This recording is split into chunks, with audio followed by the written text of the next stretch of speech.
Ready చేశాను, రండి తిందురు గాని. తినడం పడుకోవడం తప్ప ఏమీ చేత కాదు. రావయ్యారా, అద్దె డబ్బులు తీసుకొచ్చావా? ఆ పని మీద వచ్చానండి. కానీ టిఫిన్లు పెడుతూ ప్రొఫైల్లో నుంచున్న మిమ్మల్ని చూస్తుంటే అదేదో సినిమాలో రేఖలా అనిపించి అక్కడే నిలబడిపోయానండి. కొంచెం ఇటు తిరుగుతారా? అరే కొద్దిగా అటు తిరుగుతారా? అయ్యో నువ్వు మరీ చెబుతావయ్యా. నేను రేఖలా ఉండడం ఏమిటి? ఆ అమ్మాయి నాకన్నా కొంచెం సన్నం అనుకుంటాను. సన్నం కాబట్టే మీ అంత అందంగా కనిపించదండి. చూసారా, మీరు అలా నవ్వుతూ ఉంటే మీ బొగ్గ మీద సొట్టలు బాబీ సినిమాలో డింపుల్ కపాడేలా కనిపిస్తున్నారండి. ఆ పిల్ల నాకన్నా 1-2 సంవత్సరాలు చిన్నదనుకుంటాను. చిన్నది కాబట్టే మీ అంత మెచ్యూరిటీ ఆవిడలో లేదు. పొరపాటున మీరు పెళ్లి చేసుకున్న హౌస్ వైఫ్ గా సెటిల్ అయ్యారు గాని మీరు గనక సినిమాలో చేరినట్లయితే ఆ శ్రీదేవి జయప్రద మీ ముందు ఎందుకు పనికొస్తారండి? అదేమిటయ్యా నుంచోని మాట్లాడతావు? కూర్చో, టిఫిన్ తిందు గాని. దాందే ఉందండి. అస్సలు మీ ఫిగరు కలరు కాలేజ్ అమ్మాయిలు కూడా ఉండదండి. నువ్వు మరీ పొగిడేస్తున్నావు బాబు. ఇంకో దోశ వేసుకో. టిఫిన్ గా నన్ను పిలిచి దోసేసుకొని అతను పెడతానండి. అబ్బా, నీకెప్పుడు తిండి పిచ్చే. ఇంటికి వచ్చిన గెస్ట్ కు పెట్టాలి కదా. గెస్ట్ కి పెట్టి నాకు అభ్యంతరం లేదు, కానీ నాకు కూడా తగలే. తినండి. బాబు, నీకు హార్లిక్స్ కావాలా, బోన్విటా కావాలా? ఉల్లాసానికి ఆనందానికి వాడండి హార్లిక్స్. అయితే అదే తీసుకొస్తాను. ఏమండి, 1 మినిట్. వెనక నుంచి మీ మూమెంట్స్ చూస్తూ ఉంటే ఆ మూమెంట్ ఎలా ఉంటుందో ముందు నాకు చెప్పు, నేను తర్వాత దానికి చెప్తాను. అదేమిటండి అలా విసుక్కుంటారు? ఆ అబ్బాయి ఏదో సరదాగా మాట్లాడుతుంటే. ఏమండి, ఆయన ఇప్పుడే ఇలా విసుకుంటున్నారు. ఇక నేను అద్దె డబ్బులు ఇవ్వలేనన్నా అనుకోండి, ఇంకెంత విసుకుంటారు? ఆయన విసుకోకుండా నేను చూసుకుంటానుగా. మీరు ఊరుకోండి. చూడు బాబు, అద్దె ఈ నెలలో ఇవ్వలేకపోయినా వచ్చే నెలలో ఇద్దు గాని. థ్యాంక్స్ అండి. టిఫిన్ తిను. ఏమయ్యా, నా తిండి తింటూ నాతో అబద్ధం చెప్పకూడదు. నిజం చెప్పు, మా ఆవిడ శ్రీదేవి లాగా జయప్రదలా ఉందే? మీరు అడిగారు కాబట్టి నిజం చెప్తున్నానండి. మీరు మాత్రం ఈ పక్క నుంచి చూస్తే శత్రుఘ్న సిన్హా అలా ఉన్నారు. హైట్ విషయంలో కొంచెం తగ్గారు కాబట్టి రిషి కపూర్ గారి, పెరుగున్నట్టయితే అమితాబ్ బచ్చనే. అసలు మీ పర్సనాలిటీకి ఈవిడ్ని ఎలా పెళ్లి చేసుకున్నారండి? ఏమిటోనయ్యా, నా తలరాత నా కర్మ. నిజానికి అదృష్టం బాగుంటే ఈ రేఖలో శ్రీదేవిలో చేసుకోవాల్సిన వాళ్ళే కదా. ఫ్యూచర్ లో చేసుకోవచ్చేమో. Anyway, best of luck. ఈ దశ కూడా వేసుకో. పళ్ళు కూడా ఉన్నాయి. అలాగే. ఏరా, మళ్ళీ అబద్ధాలు చెప్పి ఆ దంపతులిద్దరిని మోసం చేసి అద్దె బకాయి వేశావు ఏ? అమ్మా, జీవితంలో బ్రతకాలంటే మాటలైనా ఉండాలి, నోట్లైనా ఉండాలి. అసలు నీకు ఇంకో విషయం చెప్పనా? బారసాల నాడు నాకు రామకృష్ణ అని పేరు పెట్టి రామాని పిలవడం మానేసి కృష్ణాని ఎందుకు పిలుస్తున్నావే? అందుకేనేమో అబద్ధాలు చెప్పడం జీవితానికి తప్పనిసరి అయిపోయింది. ఉద్యోగంలోనూ అబద్ధాలు చెప్తున్నాను, ఇల్లు గడవడానికి అబద్ధాలు చెప్తున్నాను. కానీ ఈ అబద్ధాలు చెప్తున్నందుకు నేనేం బాధపడటం లేదమ్మా. ఎందుకంటే నేను అబద్ధాలు చెప్తుంది నా కోసం కాదు, నా కన్నవాళ్ళ కోసం, నాకున్న వాళ్ళ కోసం, అంతే. ఒరే రామకృష్ణ, కృష్ణుళ్ళ నువ్వు అల్లరి చేసి అబద్ధాలు చెప్పినా నీకు రాముళ్లాంటి మంచి మనసుంది. అది చాలరా మాకు. బ్రహ్మాండంగా గడిచింది. ఇక్కడ నుంచి వెళ్ళాలంటే మనసు ఒప్పడం లేదు. మనం బాగానే ఎంజాయ్ చేసామే. పాపం రాత ఒకటే కాటేజ్ లో ఉంది. మనం ఏం చేస్తామే? ఉదయం రాగానే తల్లొప్పని కాటేజ్ లో పడుకుంది. ఇప్పటికైనా తగ్గిందో లేదో రండి చూద్దాం. పదండి చూద్దాం.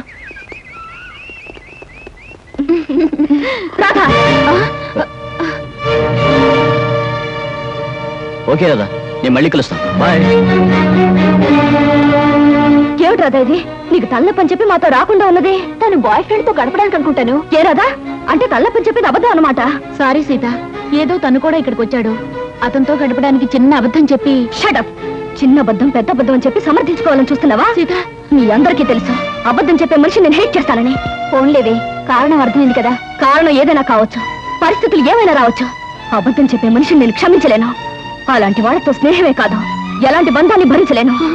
ఇది చెప్పిన అబద్ధానికి పనిష్మెంట్ గా దీన్ని ఇక్కడ వదిలేసిపోదాం. పదండి. సీత, నేను చెప్పేది వినవి.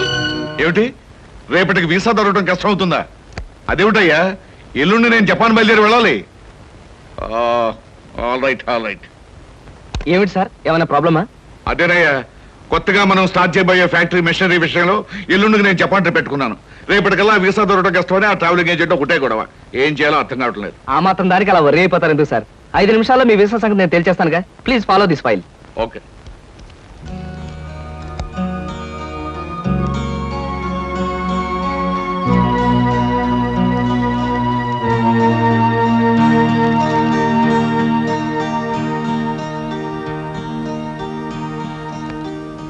ఓకే సార్, పాస్పోర్ట్ వీసా గురించి మీరేం వరీ అవ్వక్కర్లేదు.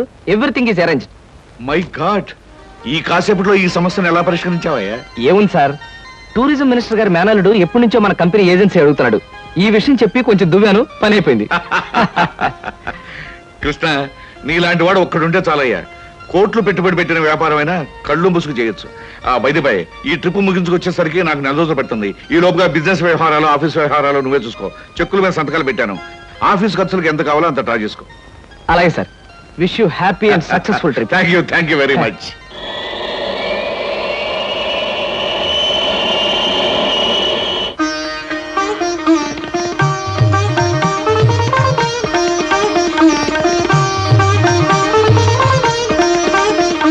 మా అమ్మాయి అరుణ బిఏ పాస్ అయింది. ఇంటి పని వంట పని అంతా చేత ఉంది. ఏది చేతనైనా ఏది చేత కాకపోయినా మా అబ్బాయి ఇష్టపడ్డమే ముఖ్యమండి. మా అబ్బాయికి నచ్చితే ఆ పిల్ల ఆడపిల్ల అయినా సరే, లేక ఆడ గాడిద పిల్ల అయినా సరే ఇచ్చి పెళ్లి చేసేస్తాను.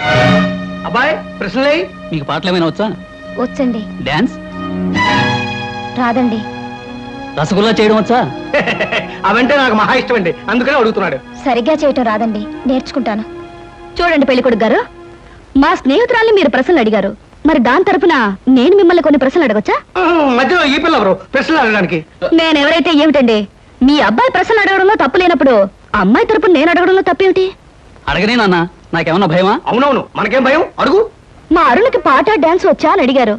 మరి పెళ్ళయ్యాక ఆమె చేత మ్యూజికల్ నైట్స్, డాన్స్ ప్రోగ్రామ్స్ అలాంటివి ఏమైనా పెట్టిస్తారా? ఏ అదేం పెట్టించకపోతే అడగకూడదా? మరేం కాదు, మీకొచ్చే జీతానికి భారీ ఎత్తున పెద్ద థియేటర్లు బుక్ చేసి దాని చేత ప్రోగ్రామ్స్ ఇప్పించలేరు కదా అని అలా అడిగాను, అంతే. అవును, మీకు కరాటే వచ్చా? రాదు, నేర్చుకోను కూడా. మీరు క్రికెట్ ఆడతారా? ఆడను, కావాలంటే చూస్తాను. రేపు పెళ్ళాన్ని ఎవరైనా ఏడిపిస్తుంటే రక్షించుకోవడానికి కరాటే గాని, పెళ్ళా సరదాగా చూడాలంటే ఆడడానికి క్రికెట్ కూడా రాదు. ఏమిటండి ఈ పిల్ల ఎవరినో తీసుకొచ్చి అర్థం లేని ప్రశ్నలు అడిగిస్తున్నారు?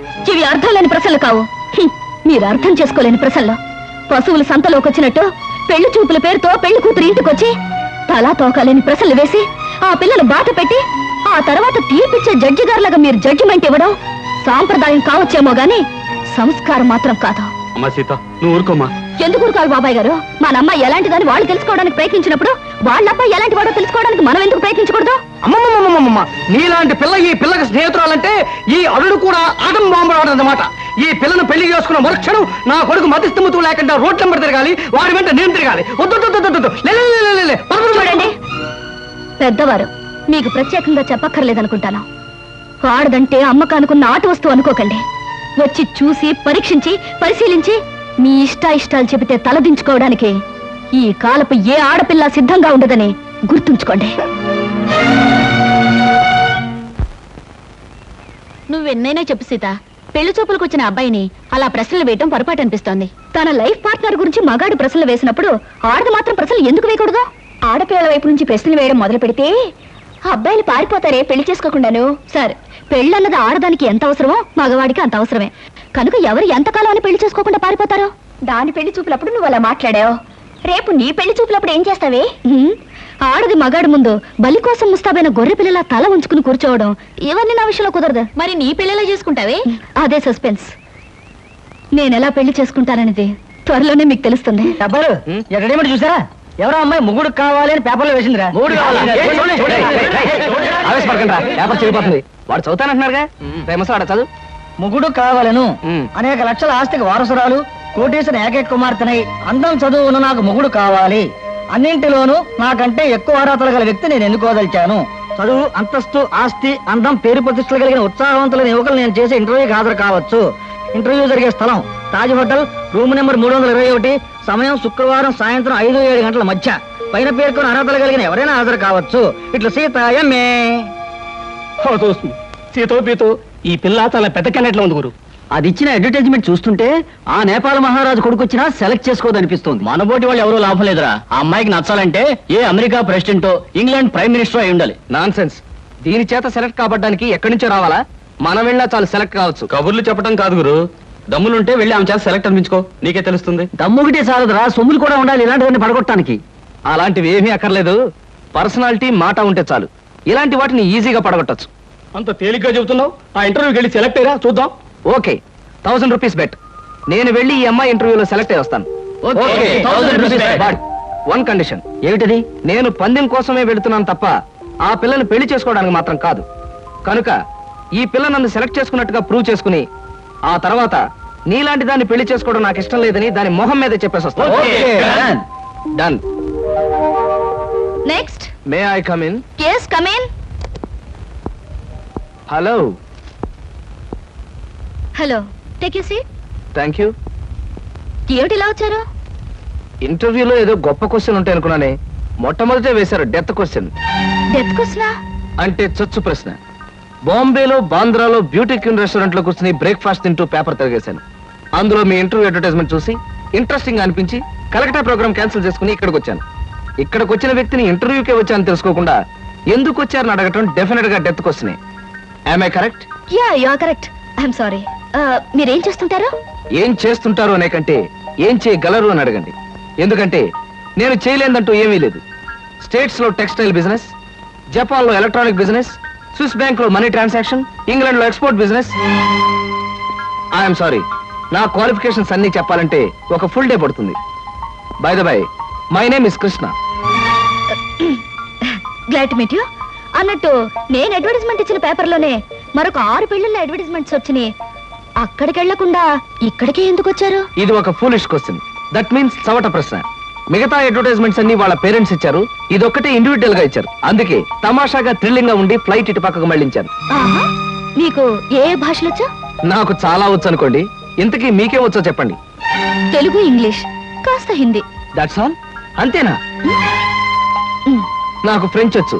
ఫెర్నాష్ ఇస్కోలా డెషికా అంటే ఫ్రెంచ్ లో మీరు కులాసాగా ఉన్నారా అని. చైనీస్ వచ్చు. చింగ్ చాంగ్ చింగ్ మిన్ అంటే మీరు చాలా అందంగా కనిపిస్తున్నారు అని. జాపనీస్ వచ్చు. ఓషియో ఖుష్బూ బుషు అంటే నా గురించి మీకు చాలా తక్కువ తెలుసు అని. ఇలాగే ఆల్మోస్ట్ వరల్డ్ లాంగ్వేజెస్ అన్ని కవర్ చేశాను. ఫెంటాస్టిక్. మీ ఫ్యామిలీ బ్యాక్గ్రౌండ్? మా ఫాదర్ రాగరాజు అంటే junior Tyagaraju, a great singer. ఆయన అమెరికాలో ప్రోగ్రామ్స్ ఇస్తూ ఉంటే లండన్ నుంచి దొరలు స్పెషల్ ఫ్లైట్స్ లో వస్తుండేవారు. ఇక మా mummy Bombay ladies federation secretary, Delhi social service league president. ఆవిడ a lady in the society, tomorrow's woman అనే పెద్ద పెద్ద గ్రంథాల్ని ఏమి తోచప్పుడు రాసి పారేశారు. వాటిని మిగతా భాషల్లోకి అనువదించారు కూడా. ఐ మీన్ ట్రాన్స్లేట్ చేశారు కూడాను. మీరు చదవలేదా? ఇక మా బ్రదర్ ఐఏఎస్. వాడు పుస్తకాల్లో పుట్టి పుస్తకాల్లో పెరిగి ఫ్యూచర్ లో పుస్తకాల్లోనే చావచ్చు. అంతలా స్టడీ చేస్తుంటాడు. మీ ఫ్యామిలీ బ్యాక్గ్రౌండ్ నాకు నచ్చింది. మీరు కూడా నచ్చారు. All right. కాకపోతే పెళ్లి కొడుకుని ఇలా సెలెక్ట్ చేసుకోవడంలో మీ ఉద్దేశం ఏమిటి? ఈ డ్రెస్ చాలా బాగుంది. ఎక్కడ కొన్నారు? 6 డజన్ షాపులు తిరిగి తిరిగి కష్టపడి మరీ సెలెక్ట్ చేసుకున్నాను. బాగుండకేం చేస్తుంది? ఆఫ్టర్ ఆల్ 6 months కట్టుకుని అవతల పారేసే ఒక డ్రెస్ కోసం 6 డజన్ షాపులు తిరిగి ఎంతో కష్టపడి సెలెక్ట్ చేశానంటున్నారు. అలాంటిది జీవితాంతం నేను కట్టుకునే భర్తని ఇలా సెలెక్ట్ చేసుకోవడంలో తప్పే ఉంది. మీరు చెప్పింది రీజనబుల్ గానే ఉంది. కాకపోతే నేను కూడా అమ్మకానికి పెట్టిన బొమ్మను కాదు, సంతలో ఉన్న జంతువును కాదు, షాపులో ఉన్న షర్టును కాదు. కనుక మీరు సెలెక్ట్ చేసుకున్నా నేనెందుకు ఒప్పుకోవాలి? మిస్టర్ కృష్ణ, మీరు పొరపాటు పడుతున్నారు. ఈ భర్తల సెలెక్షన్ అనేది పురాణాల్లో ఉంది, పురాతన కాలంలోనూ ఉంది. స్వయంవరంలో సీత రాముని సెలెక్ట్ చేసుకుంది, ద్రౌపది అర్జునుని ఓకే చేసుకుంది. ఇంకా ఇవన్నీ చెప్పి మిమ్మల్ని బోర్ కొట్టించడం ఎందుకు? You are selected.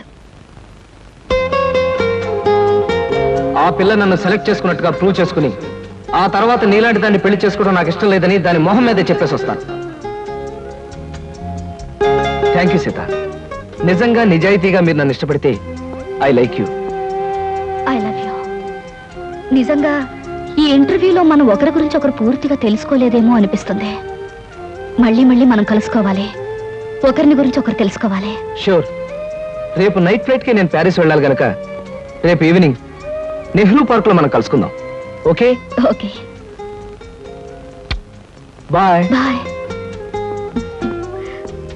నేను అనుకున్న విధంగానే అందరికంటే గొప్పవాణ్ణి స్వయంవరంలో సెలెక్ట్ చేసుకున్నాను. That is Sita.